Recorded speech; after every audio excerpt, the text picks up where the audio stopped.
Speed in the news again. Got a question.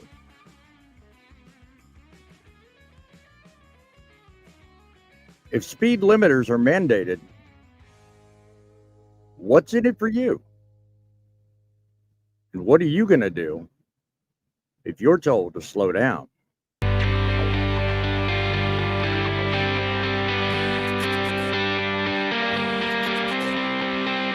From Truckin City headquarters and our mobile studios, deep in the heart of Truckin Today, a Media Matters podcast for truckers today. Talking news, your host, Boss Man.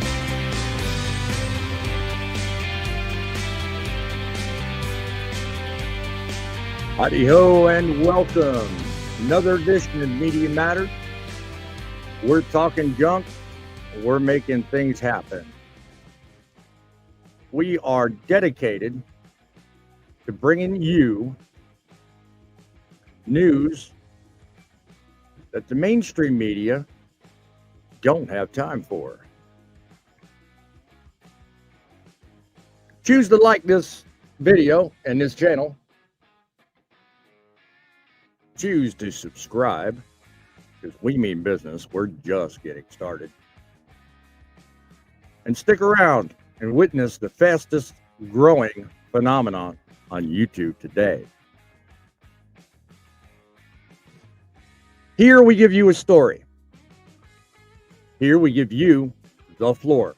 Once we provided you that story, you and I debate the truth. Then we show you the door. It's probably the most unique show. We don't need music. Probably the most unique show seen on the internet currently. I don't know of any other show that does what we do. Let's see. Here at Truckin City News, we research news. We present you the findings. We open up the phone lines, and then you call in and tell us your thoughts on what you see in front of you. Phone lines are 860-785-3547, 860-785-3547. If you want to call in, get yourself set up. You can call us with your take on the story, your findings, or whatever you can fit in 2 minutes or less. If public speaking is a problem, my friend, well, in the end, our silence is our undoing. You then also can get on here on the StreamYard link I have in the pinned comments up there at the top of the YouTube chat, and sound off about what you think about trucking today. I'm looking forward to engaging in a great conversation. You can find us on YouTube. You can find us on Facebook. Either way, please give us a hand. Please give us some support. We'd certainly love to hear from you. We're going to start today off with, as soon as I get myself organized, a moment in trucking history.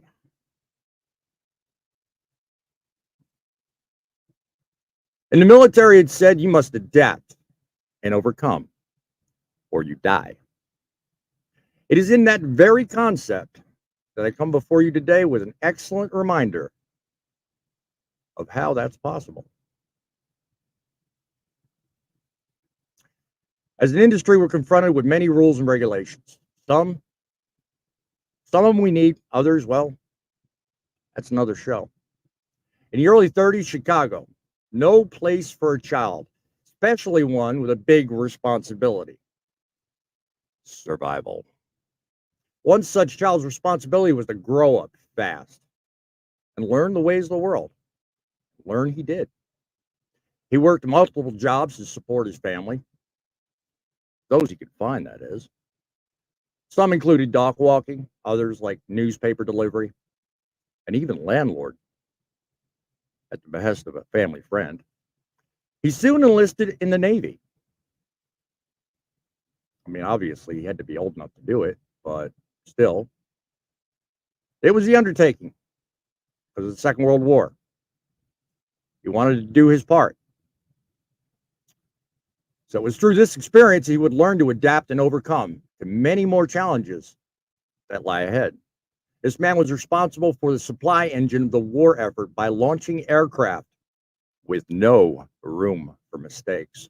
As the war ended and life steamed on ahead, he would later find himself in the midst of increasing trouble finding solutions to problems that would live way beyond his time. And live on they did. You see him every day on the side walls of trailers all over the place.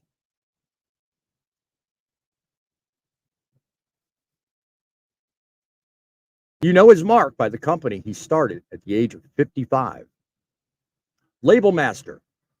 The thing you see is the flip card style placards marking hazardous materials loads all across the country. It's these very things that were designed by one Abraham Samuels, the name behind the flip card style placards. This is how they got their start. And now you know the rest of the Truckin story. We have guests with us today, hopefully to talk about that and many other things. Give us a call, 860-785-3547. Let us know your thoughts as we continue through Today in Trucking. Welcome this grumpy old man that's been with us time in, time out. Has his panache for nocturnal ventures. Welcome, welcome, welcome, grumpy old man. What's your thoughts on placards and my presentation today? Well, I'll be honest with you, placards are a good thing. You really are. I'm glad they were invented. They do help a lot of things whenever things go wrong and things are good. Yes. Also, myself, I don't haul hazmat, so I don't have to really worry about it. But I do believe they are a good thing because, especially for the fire department, whenever they're coming up to take care of problems, an emergency happens. Yes, indeed. Yes, indeed. Yes, indeed. We have another guest in the house. Hopefully, he's with us in spirit and in good mind, good mood. He's got a tendency of challenging me on a great many things, but that's because of his intellect. Let's welcome to the stage Midlife Trucker. Welcome to us, sir. Hello, gentlemen. Oh, I've Tom. got those placards on my truck. Do you really? You hauling a Sure hazmat do. load?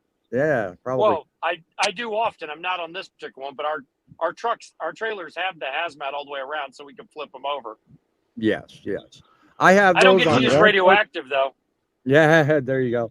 I have these on the Landstar trailers, but they're the kind you can just clip in and out. They don't have the turning, the flip style like the demonstrated in the story. But we've got usually, most of them have 4, but they're not the flip style. So I thought that was an interesting way to kind of introduce the show. It's an interesting fact. Not a lot of people know where that come from. We have 2 or 3. The one that's a flip is, just has the 8 different placards and a blank. Yeah. Right. And then we have a blank spot where you slide a placard. And then our newer trailers all have another placard that has all 8 of the blanks or all 8 of the categories, but they also have the letters you can flip over. Those are real convenient. Yes.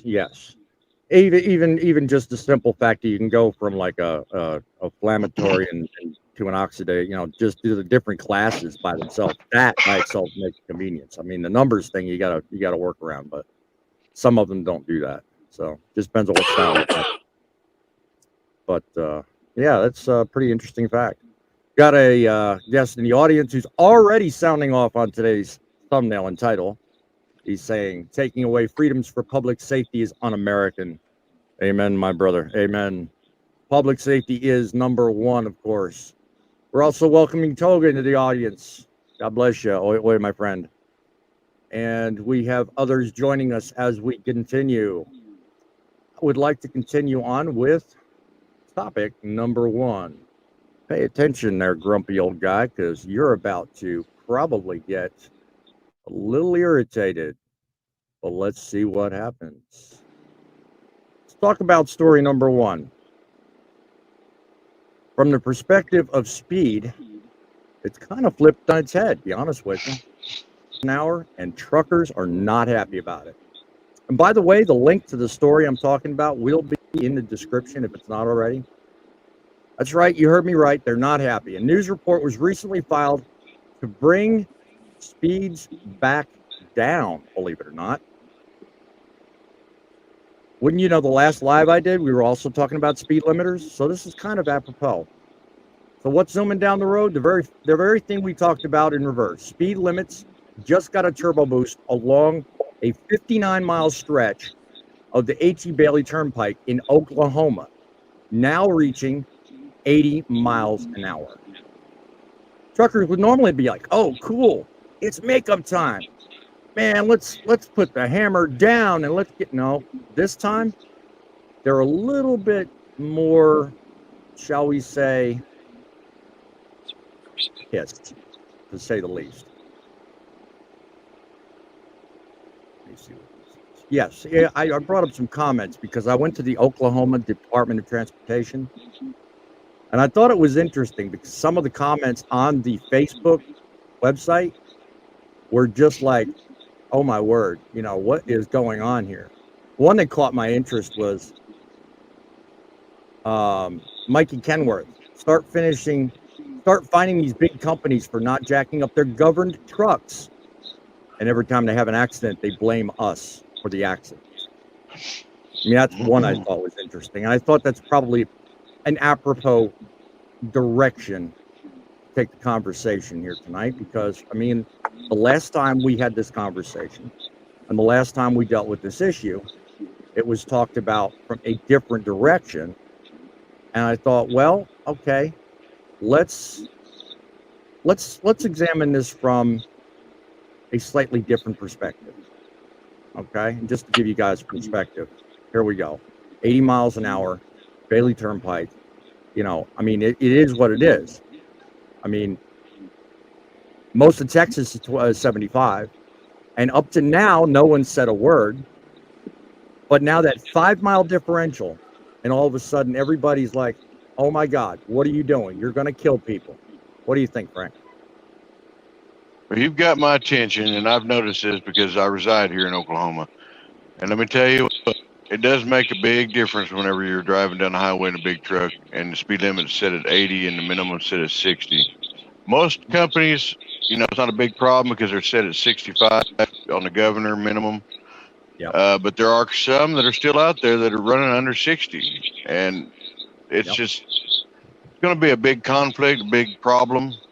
And I feel that, you know, they really need to rethink this and maybe set the minimum at 55 and then lower that, you know, 80 back down to 75. But most of these highways are still, especially that H.E. Bailey, are still mostly 4-lane highways. So that resolves a bigger problem. Now with the Turner, they just got it to where they're starting to where it's going to be 6 lanes all the way through. But it's a slow project. It's going to take a lot of time. Yeah, well, every project takes time. I mean, you can't really just, you know, but every decision about whether it's a project, a rule, or, you know, a decision like the speed limits on that particular turnpike, they all have their consequences. And one of the consequences that a lot of people are pointing out is, you know, not every one of the rigs that get onto these turnpikes are capable of reaching speeds of 80 miles an hour. And you brought up a good point the other night, Tom, and you made it known that, you know, that is incredibly unsafe, and a lot of trucking companies are going to start bowing out from some of these highways should this go on. What's your thought? The signs are really clear on I-44 and also, say, Highway 130 here in Texas. The signs are clear. It says 80, 85 miles an hour, 60 mile an hour minimum, and it says no tolerance. If you can't meet either one of those two things, it's a ticket. Don't get on. Meet the 60 mile an hour, don't get on that highway.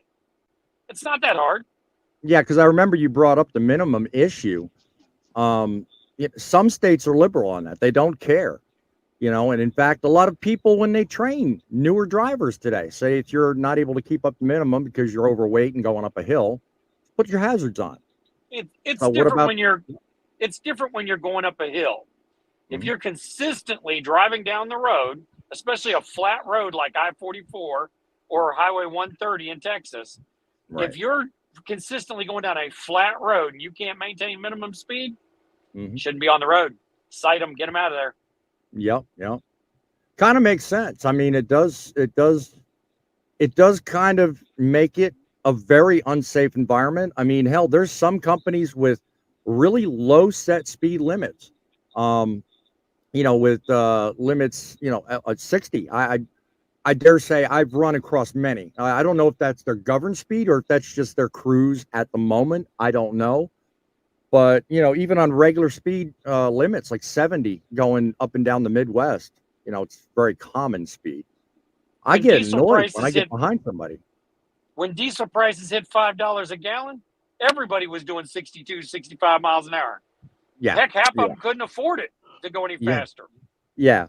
I mean, my thing is my sweet spot anyway is 68, so I personally don't like driving a truck limited at less than that, but that's just my preference, mind you. I haven't really noticed a huge difference in fuel mileage, 68 versus 62. So I'm not one to pose that argument. I mean, the only way I think, like you, Tom, is that it is very dangerous when you have a huge differential in speeds with cars versus speeds with trucks. There's more interaction. You got the wrong person, because I don't think it's dangerous. Well, I think we talked about it, and I think we agreed to disagree on that fact. But I think we did agree. I watch way too many trucks going down the road at 60, 65 miles an hour on this 85 mile an hour speed limit on 130. For some reason, they just don't get plowed into. I don't know. Maybe the car's got a little bit of sense. I think where we agree to disagree is the rate at which it is dangerous. I think that we did agree on. What say you, Frank? Well, I've traveled that tow road down there that goes between Austin down to I-10 many, many times, and the speed limit's always been at 85 miles an hour down through there ever since I've been driving again. But most of the cars know. They watch for the trucks anyhow, so they immediately get over in that left lane and hammer it down over there. So it's not a big issue down there in Texas, but that's not a real heavily traveled tow road either. I mean, considering there's not a whole lot of traffic on it. Now, these up here in Oklahoma are heavier traveled. Right. Well, and again, I have not noticed, to be honest with you, I have not noticed many Texas roads with 85 speeds. I really haven't. There was one, actually, it kind of surprised me, and that's at Route 59. Route 59 has a couple of areas that is 80 miles an hour, but to their credit, they do put I think it's either 2 or 5 miles. Yeah, 5 is it 5? miles. Okay. Every 5 miles, they put passing zones. And they put like 1 mile or 2 miles worth of in between passing zones where you can get around big cars and trucks. Right. And they alternate, they'll do it every so often. You'll have a passing lane on one side and then turn around at the side you're on, it's passing. So that's a smart way to do it on those 2 lanes, but not a whole lot of them do that. And that's probably why they jack up the speed limit, because of that. Well, Texas has more real estate also, so they're able to make that possible. But us, like here in Oklahoma, we don't have as much real estate, and if we do, most of the landowners don't want to give it up. Yep. Well, that 2 lane it's 75 most of 59, but when you're driving down that particular road, if anybody hits you, they're not going to speak English. Yeah, you're probably right there, Tom. But Tolga says, wave to the screen. He's testing something. I don't know what that's all about, but okay, there you go. Okay. That's the best you're going to get out of us, my friend. Hopefully you're not convincing me to be part of a fandom or something. I don't know. Anyway. But yeah, that's my take on it is, look, I really think that the speed should be determined by the road conditions. Forget the fact that you're, what are your tires rated at? I was going to get to that. Tires? Yeah. You're jumping the gun here. It should be, well, I'm kidding, Tom. It should be geared to, above all else, the road conditions. I mean, point in case, last night I was traveling, not last night, the night before I was traveling down what is it? Interstate 24. I mean, that is a 70-mile-an-hour speed limit throughout most, from Clarksville all the way to Nashville. And it was beautiful. I mean, no traffic. It was middle of the night. And all of a sudden, out of nowhere, boom, I got hit with a damn,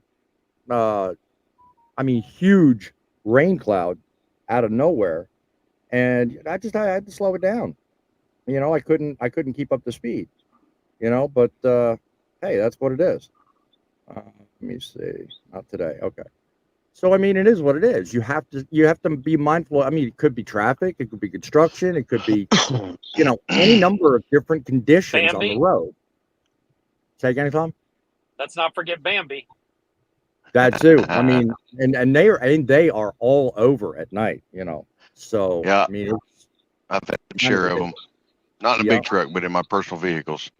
Yeah. Well, at 80 miles an hour, I wouldn't want to hit Bambi. No, I wouldn't even want to hit him at 40. I mean, forget that. That's not only detrimental to your truck, but also a horse scene. Yeah. That's a tow bill. Anyway, Venison shuffle. Yeah, that too. Trucking general public will complain more when the semis are taking up all the lanes, racing at 65. The thing is, they have an easy way to fix that. And we don't want them to do it. Oh, they simply pass a regulation like they did in, was it Arizona or New Mexico, where if you can't pass them in 5 miles, you get cited. So you either got to back off or pass them. And how common is that known throughout the rest of the industry? Because something, when it comes down to it. They just passed it a couple months ago. Well, and that's a majority of the problem. I mean, how common is it known throughout the rest of the industry and country? Unless you happen to get there and experience it, you don't know it, or somebody randomly puts up a video. It's not something everybody knows about, and I didn't know about it till you said something. But to your point, Tom, it is common sense. Don't get out there in a passing lane unless you've got the balls to move and get out of everybody else's way. Too many of these people. By the same token, if somebody's trying to pass you and they're a couple miles an hour faster than you, let them go. Knock the cruise off for a second and put it back on. Yeah, I mean, you're not losing. We're not going to lose a lot of time by slowing down and letting him go. Exactly. I mean, it's really I blame the Me Too generation. That's my thing on this. I blame them. And a lot of folks don't understand this either. Tom and I were discussing this, I believe, on a backstage. Is the factor that you've got 2 miles in a big truck to get around somebody. If you're unable to get around them, you're supposed to back off and get back behind them. Yeah. Tolga says, I've started using 3 screens again, by the way. Sorry for you. Dude, 3? I can barely handle 2. What are you doing over there? No, I digress, though. On to story number 2, folks. I think we're making some good progress, and it matches well with story number 1. So, without further ado, let's talk about what else is in the news. Speed limiter mandate, of course. We have today, give me 1 second while I scan ahead. We have today, up in arms, something called the Drive Act. It's been deliberated for a while now that they want to pass a nationwide mandate on speed limiters being installed in trucks made after a certain year, and even retroactive back to certain trucks that can accept that technology. It was introduced by Representative Josh Gledson and Senator Steve Daines. They're putting in an opposition measure aimed to prevent the FMCSA from doing just that. The link in the story down below expresses a lot of information and concern over the recent support for mandates to speed limiters. All right? It's growing in opposition, and it expresses concerns about the potential negative impact of a speed limiter mandate. Such concerns being raised are increased productivity. Now, hold on a minute, because I want to see what.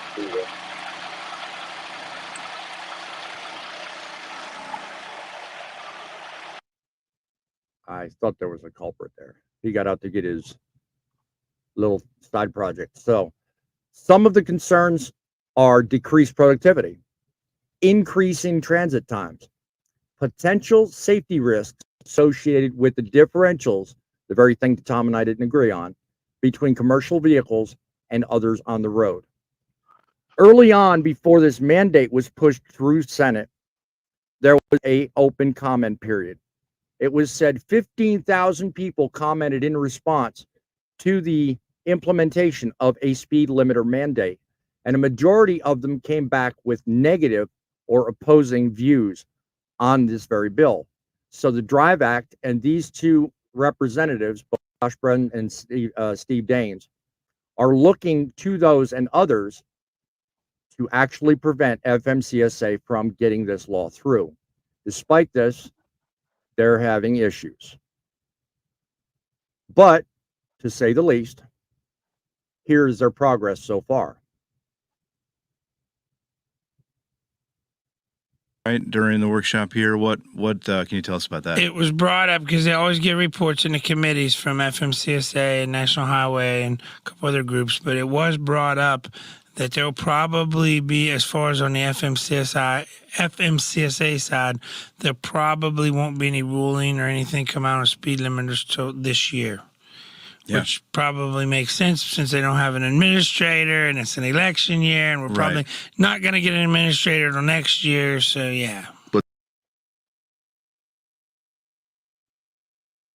So, as you can clearly see, there is a little bit of breathing room in this mandate so far, based on the fact that, well, we're in between leaders and in its election year. That's his take. So now it's come to us in this problem. Let's talk about it. Let's nail it down. Let's let our voices be heard. Ladies and gentlemen, I'm not one really, usually, to take a side, but when it comes to safety, I feel I have to. You know what? We need sensible legislation. We need sensible rules. What say you, Frank? I agree. And like that gentleman was just saying, we're kind of stuck right now, and they have been for several years on deciding on the actual speed that they want to set us at, and it's just ridiculous. Yeah. Yep. All right. Just reading something from. Hold on that. Okay. All right. Well, if she's watching the live, sweetheart, I hope you're being safe. Right now, there's some bad thunderstorms around my house. My wife just kind of sent me a message for that. So I'm saying a prayer for you, my dear. Anyway, getting back to what you were saying, Frank. Sorry. Sorry. My apologies. Yeah. No. I felt like it was necessary to say something. Toga says, how common is it? Look at the recession rates. You'll see it out there. I know that you mean no worries. I thought he was talking about what we were talking about. And what's the right? That was our friend doing a side project. Anyway, I got a number of unrelated comments. But anyhow, as far as speed limiters, I've got a number of questions to bring up. But before I do, what's your take on it, Tom? Okay, first of all, let me explain what the Drive Act is. The Drive Act is BS. It's pandering. The best thing you can possibly do if you're a senator or representative in Congress, especially in an election year, is put forth a bill has no prayer in heck I've ever seen a vote. And that's what they do. They put this bill out so that they would get all the truck drivers who are sheep to jump on board and say, oh, look what they're doing to try to help us. These two representatives, it's actually introduced in both the Senate and the House. One's by one's by a Republican and a Democrat, and the other's by two Republicans. It's going nowhere. They know it's going nowhere. And if it doesn't get voted on by the end of the session, what do you think happens? It's dead. End of bill. You got to start all over again. I was going to say, it goes back to committee, and it goes it's gone. right through the whole. It's gone. They got to rewrite it and everything. And there's only Tom, I was told. Left of session. I was told that it goes back to committee, and the next Congress can take it up if they want to. It only goes back to committee when it's during the 2-year session, after the first year, it goes back. It doesn't go back when the Congress changes, because you get a whole new Congress number. All bills have to start over again. Every bill becomes a dead bill. So whenever there's an election year, which is every 2 years, they do this on purpose. They throw a bunch of bills out. They're going to placate and pander to the voters, and they know they're going nowhere. They don't want them to go anywhere. That's they true. want them. They want us to feel good about it and say, "Man, he's working for us." He's not working for us. He's an idiot. Right. What say you, Frank? Well, I'll tell you what. This is my aspect on this whole ordeal.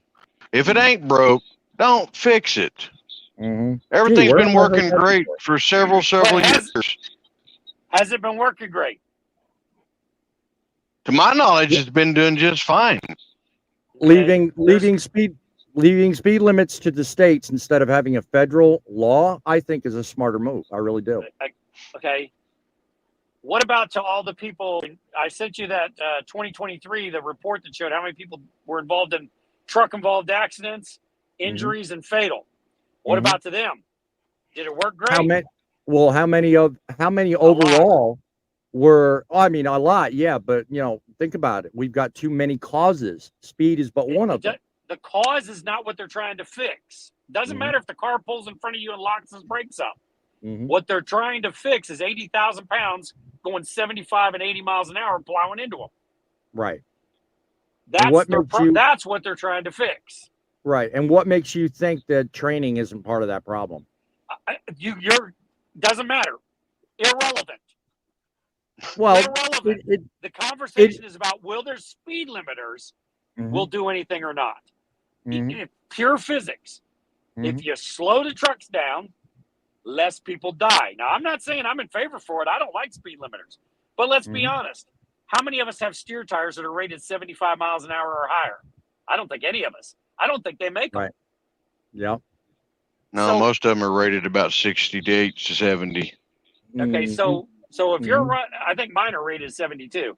But if you're running faster than that, you already got a problem. So the speed limiters they're talking about putting in, they're going to be at 68 or 65.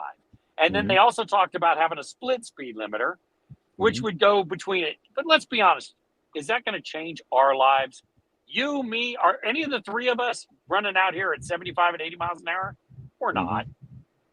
If we are, we ain't going to admit it. 5 miles an hour, to your point, Tom. 5 miles an hour really does not make an overall difference on a person's paycheck. It makes a difference, yes, but overall, I don't think it does. You're not gaining anything. You're not getting anything. Will it make a difference? Okay, it means you sit at the receiver less time. That's all. Instead of sitting at the receiver for 4 hours, you sit there 3.5. Well, I mean, the overall chain reaction impact could be twofold. Not only with the shipper receiver, but also traffic conditions overall. If speeds were adjusted, which leads to the question on screen: are there any specific routes or places you believe speed limiters would be particularly problematic? We're talking about the benefits. Now let's talk about the cons. Think about situations where it would be a problem. All the places it would be a problem already have lower speed limits than that. Chicago and places where there's a lot of traffic, they already have lower speed limits than that. Well, one thing I'll add to this is the factor. I drove for a company that our trucks were set at 70. Okay, now that was at both cruise and pedal, but we had this passing gear, as they called it, we could use up to 1 hour in our 11-hour shift. Tap to pass. Yes, and I could pass somebody with ease at 80 miles an hour. Now, if I use that up before my shift's over, no more passing, So you got to be smart and use it correctly. So, I mean, that's what I feel that should be necessary that they do with this speed limiter thing, so we are able to get around if we need to, and then back off once we get ahead of them a couple miles. What if you just don't pass people if you don't have the speed to do it? Our trucks have a thing on the dashboard that tells us how fast that truck in front of you is going. Some of us, not all of them do. Some of us do. We're all going to have it when they're mandating AEBs. Yeah, I know. I've already seen that, but I think that's a bunch of hockey too. Separate video. Yeah, but so when I look at my dashboard and it says that truck in front of me is doing 71, I'm not going to try to pass him. Or if it says 68 and I'm running 60, 67, I'm not going to try to pass him. Right. I can go Well, there's no 70. sense in that. Right. I mean, there's no exactly. sense in that. Not with that If- much difference. If But there's not I at mean, least we're 3 miles talking an if you've hour, got, I'm not doing it. we're talking, we've got 2 trucks set at 68 miles an hour. Okay, say here's an example. I used to come up on my own company several times. One of us would be able to finally get around each other down there in Texas because either we were lighter or because we just got lucky and our truck somehow got a little more oomph. No. Professional drivers don't have that problem. You know why? Because when you pulled up next to him, he'd have backed off and cruised for a second and let you get in front of him. That's the problem. This I is we lack understand. professionalism out here. Yeah, that's a unique argument, and one I that agree. I could stand behind. I could stand behind that. Truckin is Dead says, well, you can have your physics, but the government overreach in a free country is only because we allow it. Look. Totally Okay, different topic of I conversation. know you've heard about the Autobahn. like that. You've heard. I like You that. guys have heard about the Autobahn. I've actually driven on it. Yeah. You've heard about Yeah. the fact German Autobahn has no speed limits. That's not really true. Of course, trucks are speed limited on the Autobahn because trucks are Mhm. they have speed limiters in Europe, and it's 80 kilometers an hour. We don't want to do that, people. But Mhm. anyway, Germany, when they say this Autobahn has no speed limits, that's Mhm. technically true in certain areas. But the areas that have no speed limits are the windy, curvy, hard to drive areas. When you're Yep. going into cities and when you're on flat out open areas, there are speed limits Yes. because they use the terrain to slow you down. We don't have that here in the U.S. When you're Yeah. driving across Kansas, I've watched them bull haulers go past me at 100 plus. I know Oh, yeah. damn well their tires ain't rated for that shit. No. He hits Yeah, a yeah. steer at that speed, he's done. Whoever And see, printed that's money- that's another thing with that is these bull haulers, basically, as we'll call them, or livestock haulers, is what the actual term is. What are they going to do on that whenever they set all these speed limiters? Because they have a certain amount of time to get that livestock from point A to point B. Because the factor, that they get too hot, they'll kill over. They're too cold, they'll kill over. They've got to make sure they've got water and feed the whole time. So that's going to hurt them big time. As much as I agree with your philosophy and the argument, I don't agree with the theory of your suggestion. Giving bull haulers a clear ticket to disobey the law does not come with a justification of what you're hauling. They know their job and they know how to do it, and it's up to them to get it done. Keep the steer alive, and at the same time, keep your steer tires on the truck. Well, see, that's also another thing. They have a different type of ELD logging that they have to go by compared to us normal drivers. I did ask one driver and find You that mean out. they unplug it? I've never- That's what you mean. No. They had the federal government Agriculture allows them to exemption. have a different. Yes. Yeah. Well, That I've means never, most of them unplug that sucker and don't log in. I've never been able to find any justification legally for that. It you is. can get It's away called the with things. agriculture exemption. And Yeah, but they have that's to be, but here's the thing: they have to But be that going talks less about than time, not 150 speed. miles. That talks No. about time, not speed. Oh no, they don't have an exemption to speed. They just don't get caught. Well, I that's mean, what I was talking about earlier. By the time the Frank. cop can pull out, they're in the next county. Yeah, You know. yeah. Let's get on to the next question I had pulled up here, if I can find Well, it. if you had a black Thunderbird or a black Firebird, and that cowboy hat you're wearing, you can go as fast as you want to go too.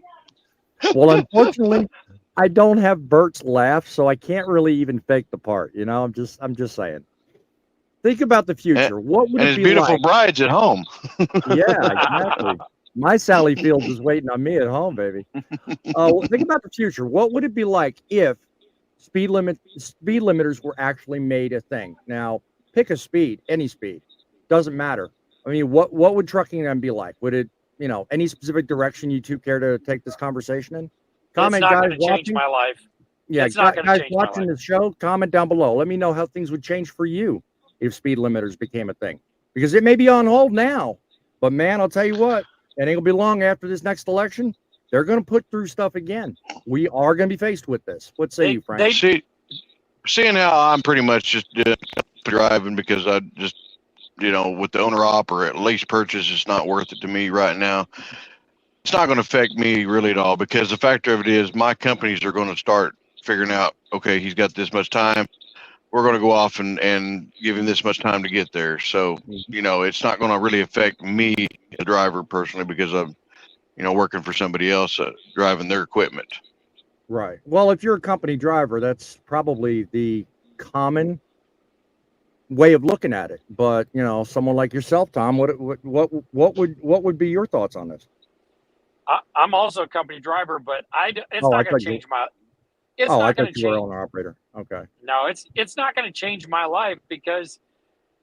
Okay, so let's say they set it at 60 miles an hour. So what?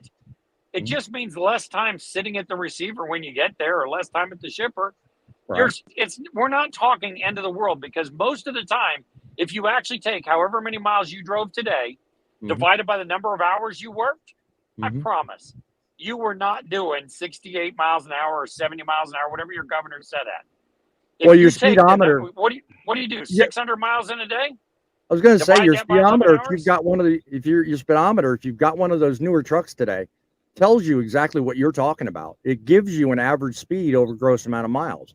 You can set it and reset it all you want, but you're truly never going to get to your destination with 75 as an average speed, because in order to do that, you have to travel faster than that for longer periods of time, and it's just not possible, especially with a truck rated at 75 miles an hour. So, to your argument, Tom, you are certainly dead on that one. Yes.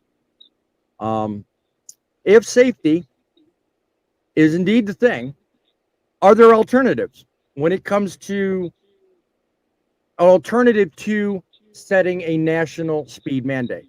I mean, what if I told you Georgia's working on an alternative? And what would that be? I'm interested to hear about that. Georgia's working on a truck-only lanes, separated with a concrete divider. I believe it's going to run from the outskirts of Atlanta to Macon, or it's in that area. You can look it up and read the news stories on it. They're going to. Of course, it's going to take them, forever to get it done. Right. And by the time they get it done, it'll be so obsolete it won't be funny. But they're looking at having truck-only lanes where no cars can go in those lanes. And, of course, we won't be allowed in the other lanes. Right. And it'll be 2 lanes for us and have a concrete divider between us and the other lanes. So, in fact, what you're talking about, what Georgia's planning, is the same thing as the theory behind the Jersey State Turnpike going from the Maryland border up to New York. They've got sections of the Jersey Turnpike that's cars only and trucks only. But cars are allowed on the truck side. Right. And California actually has that in a couple places, too. As you're going out there, you'll encounter places where trucks are only allowed to go on the one side and the road splits. But the thing is, cars are allowed over there. The one they're doing in Georgia is going to be commercial vehicles only in those lanes.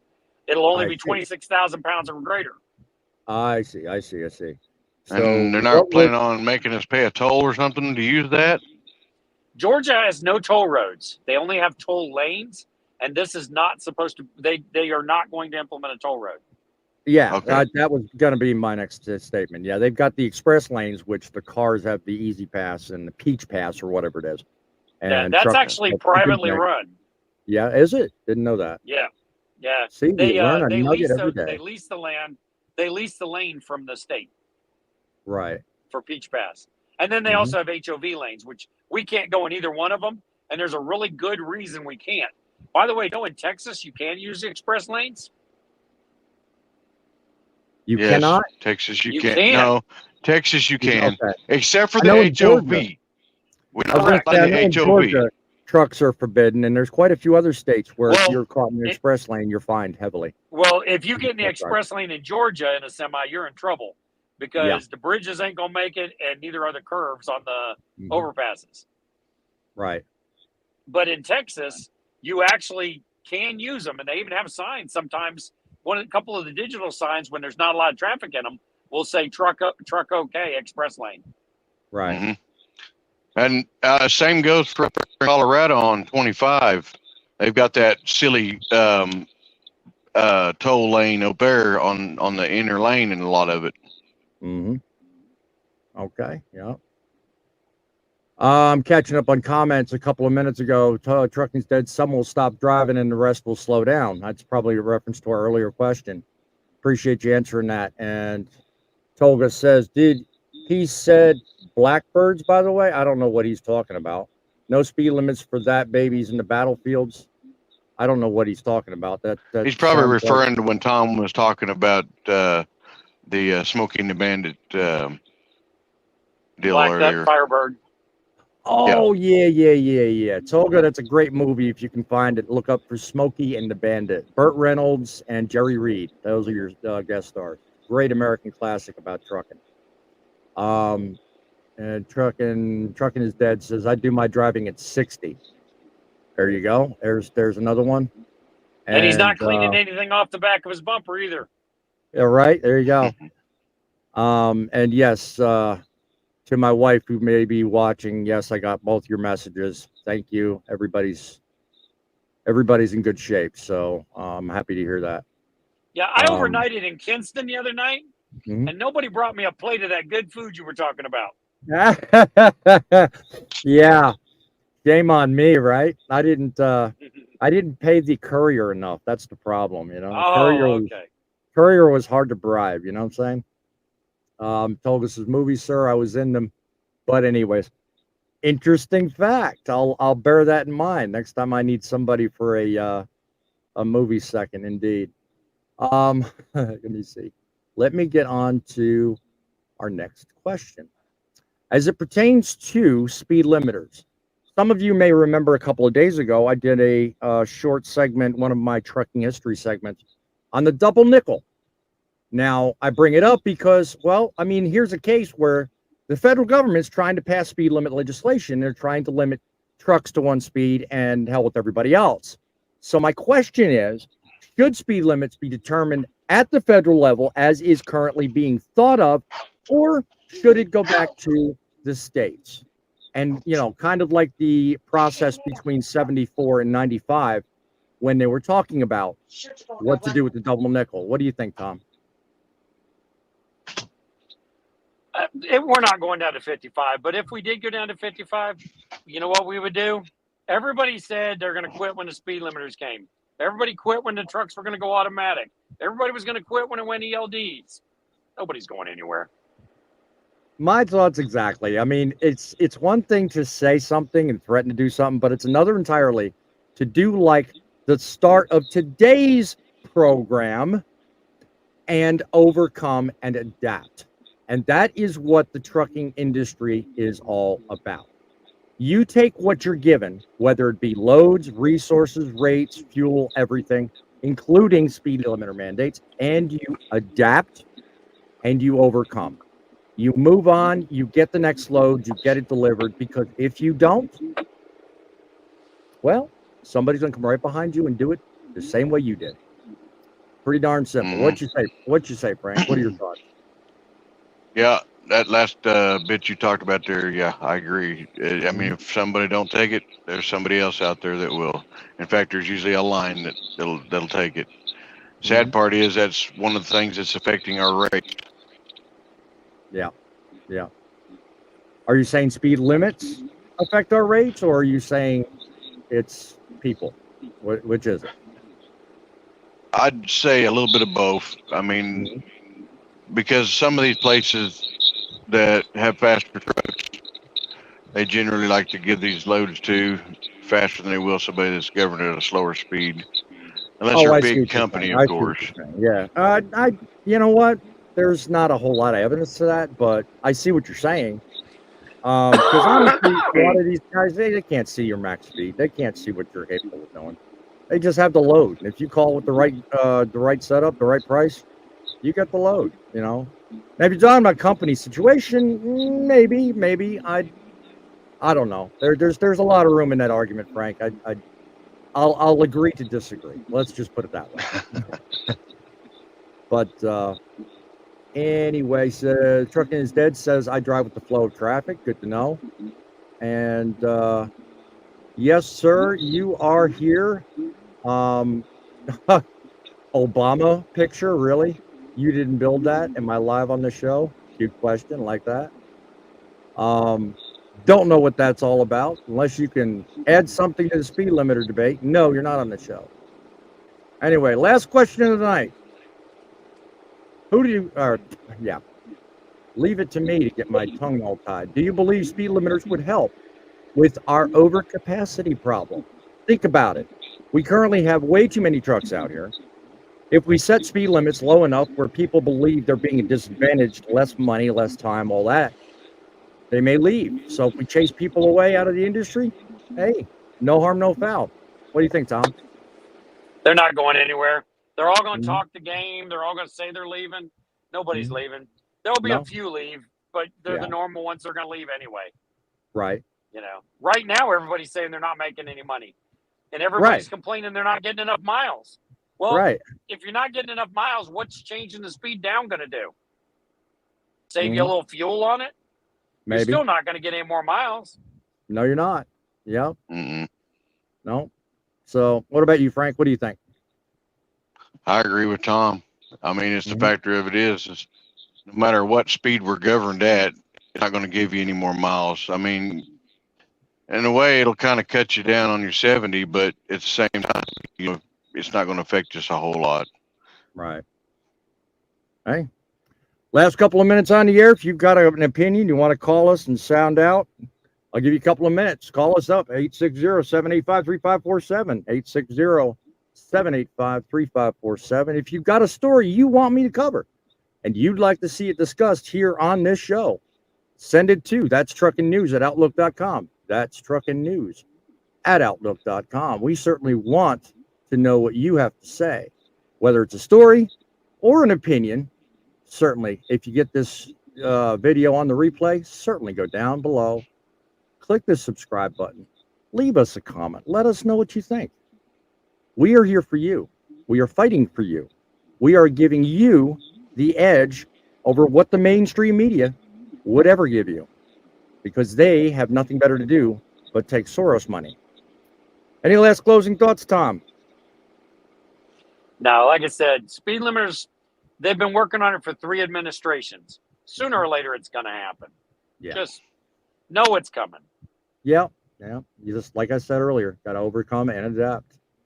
What about yourself, Frank? What's your last thoughts?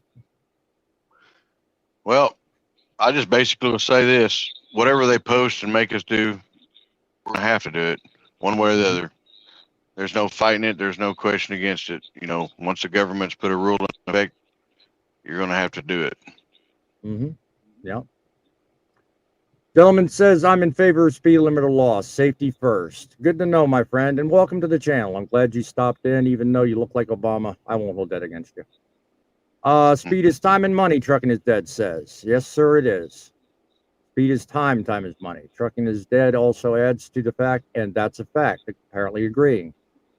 Another name I haven't seen in a few shows, Brian Gelardo says, I've been known to run 3,600 miles plus in Gallardo. 5 days. Yeah, I remember. And have it to reset in a 68-mile-an-hour truck. Now, that takes skill, my friend. Good job. I appreciate you giving us that, letting us know that. What about you, Tom? How many miles have you maxed out in a 70-hour clock? Oh, I've hit 30. 70 hours is not your limit.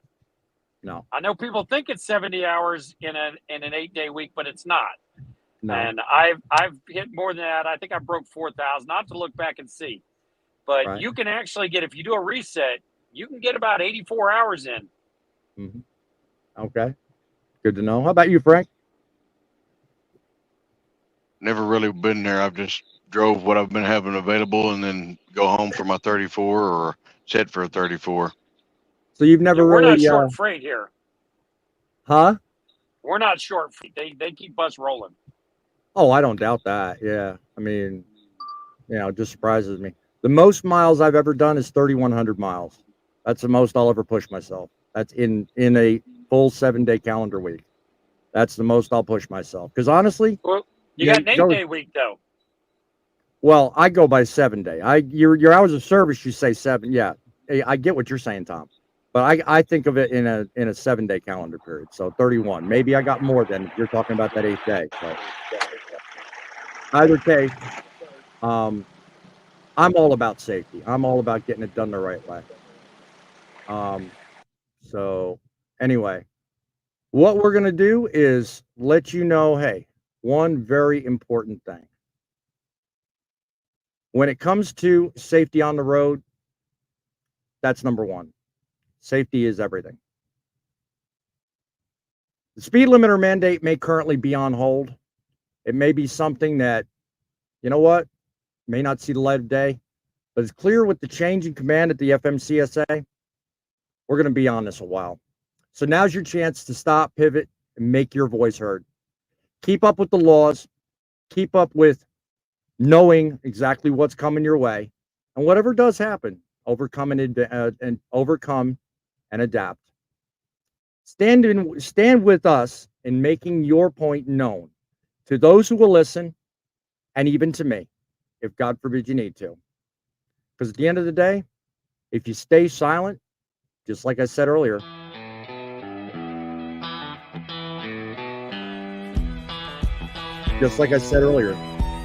silence is your undoing. Be sure and check with us. A little on the loud side. Be sure and check with us frequently on more stories, let you know that you are what matters. It's trucks that make the deliveries, but it's you that make the difference. Don't forget to check out our library videos. They're growing very much day by day. Until next time, remember, keep the dream alive, keep yourself safe, keep the faith, and keep her rolling.